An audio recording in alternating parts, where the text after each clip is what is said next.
Next opponent, please. My name is Dr. Tapper, 16909 Burke Street, Omaha, Nebraska. Again, my name is Dr. Tapper, and I am no stranger to you as this is my third time here addressing the regulations and mask mandates. Imagine a virus so deadly and severe that you have to have a test done to find out whether or not you've had it. You guys are basing these numbers on positive cases and not hospitalizations or deaths. That's what you should be basing those off of. The numbers are hyperinflated by false positives and the never-ending doom and gloom from the mainstream media.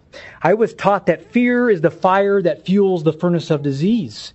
And when will this fear-mongering stop? It is terrifying to me to think how easily this mask mandate could turn into a vaccine one. You see, I follow the vaccine narrative very closely, and I have been for the last decade.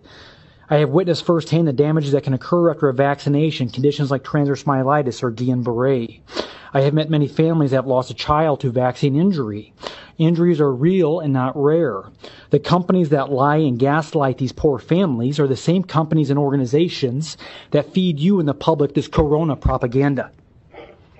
Last year, the World Health Organization stated that the greatest threat to our health is people who refuse vaccinations.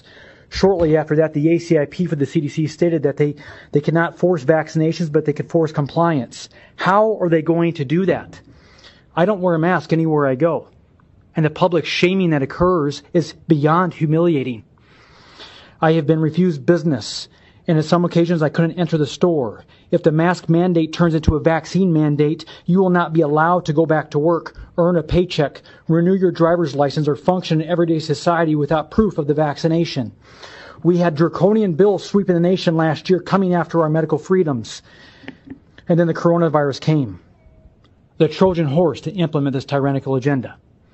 I believe this to be spiritual and psychological warfare in the people. The rate of suicide is the highest it ever has been in human history. More people have died this year of suicide than from corona. The National Alliance on Mental Illness Helpline has seen a 65% increase in calls and emails since March. In other words, the vast majority of health, emotional, physical, psychological, and financial hardships now faced by citizens are not due to COVID-19. They are due to ongoing catastrophic lockdowns, restrictions, and policies imposed by unaccountable, irrational governments. Since when is it your job to pass legislation on health?